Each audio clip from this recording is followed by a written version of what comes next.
Hi everyone, I'm Juliana, and this time I have my Uncle Brad, my sensei, the guy who started it all behind Join Jules, with me today. We're doing this new thing. It's the old and the new. It's not because he's older than me, it's because he knows the classic cocktails, and I'm doing all the newer renditions of the classic cocktails. But you have a background in bartending as well. Your dad was a bartender, is that right? Yeah, my dad was a bartender, so I grew up in bars, which, as a parent is not a great parenting move. But, hey, it was the 80s, it was the 70s. I got really good at Pac-Man. I learned a little bit about the bar business watching my dad, became fascinated with bar culture. And subsequently, I love a good cocktail.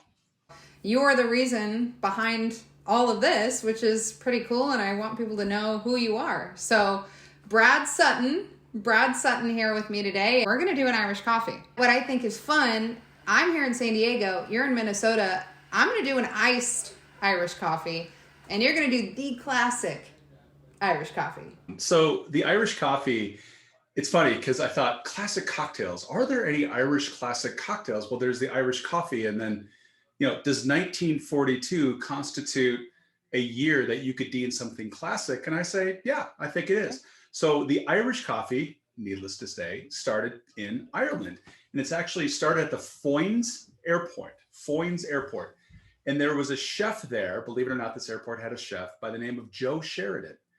And Foynes was a popular stop between Europe and North America. They'd stop at Foynes, gas up, Mm-hmm. and make the jump over the Atlantic. Well, one winter night, it was blustery. The plane had to turn around. Joe got wind that the plane was coming back, and so he created this concoction of coffee and whiskey and cream and sugar, Yeah. and the passengers loved it. And the reason why he jumped into action, by the way, is there's like a lot of famous people who were on the plane, and they knew they needed to put on a show. So he makes this Irish coffee, and he didn't have a name for it yet.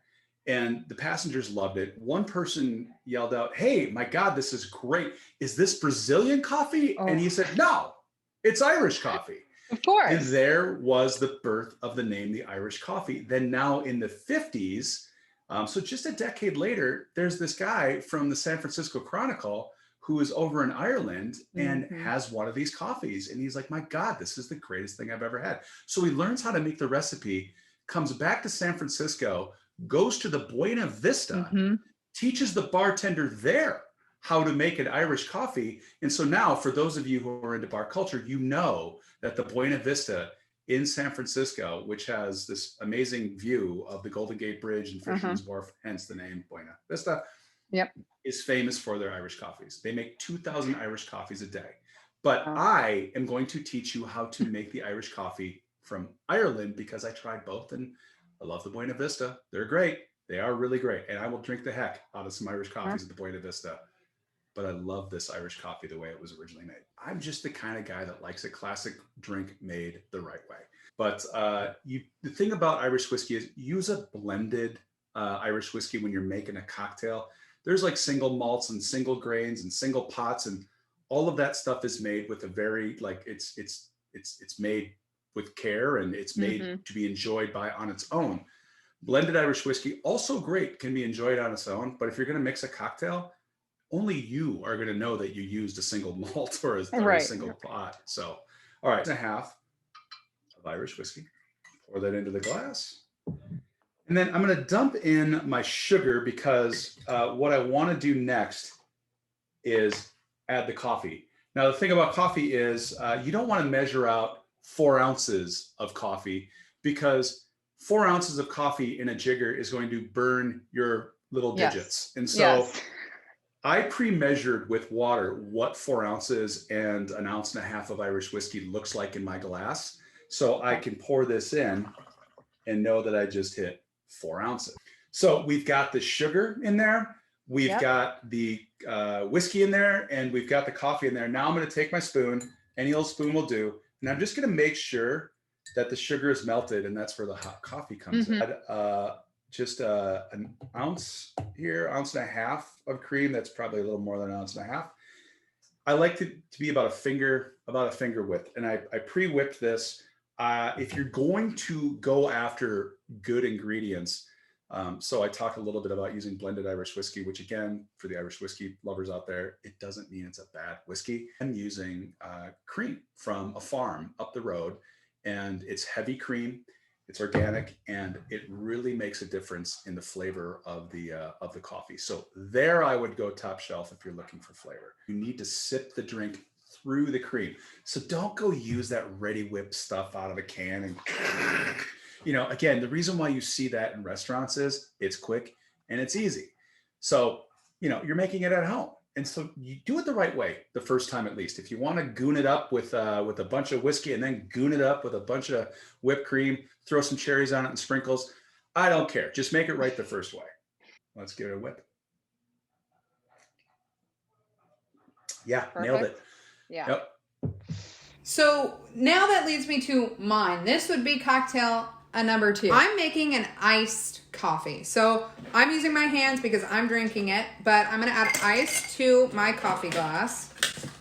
And then I'm just going to add my whiskey right in there along with my coffee. Let's do 1.5 ounces. So I'm going to put that right into my glass.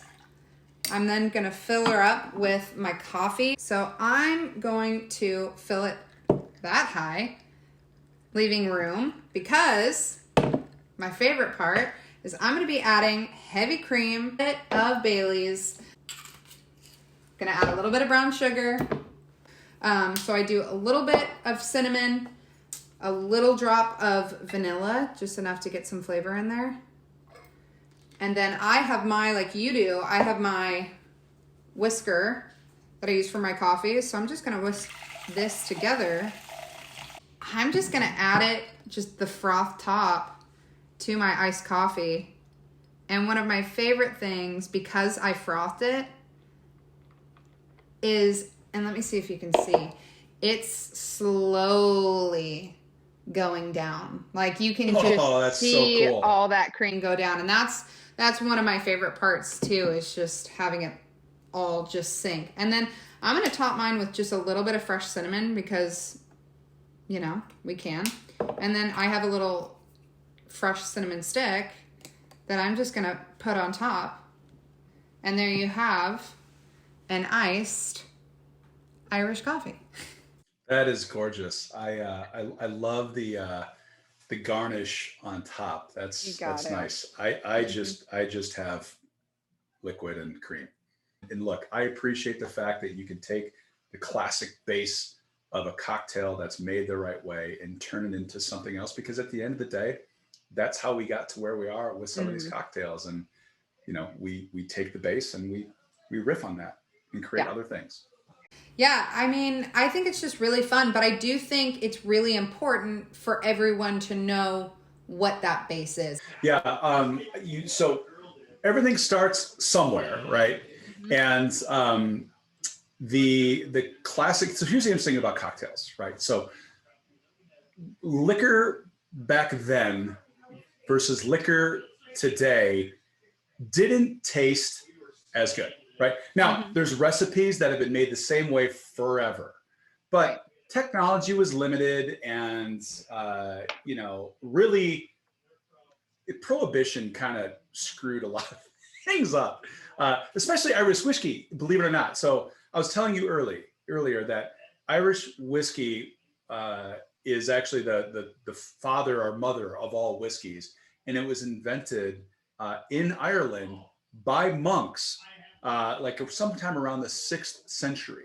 And the other thing too is like they're trying to find elixirs, and there's always been the search for like longevity and life. Right. And so anyways, these monks are running around Europe and they figure out how to distill perfumes.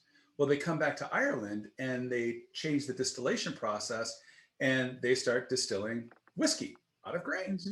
And so about the 16th century, Irish whiskey became really popular. Why? Ships. They could put it on ships. They could move it around. Suddenly Irish whiskey's a thing.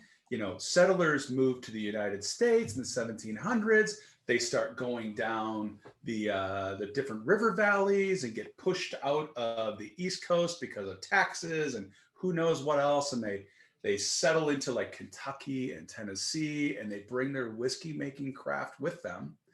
And so really Ireland started this whole thing. It wasn't it what's interesting is at the end of the 1800s, like the 1890s, right? Beginning of the 1900s.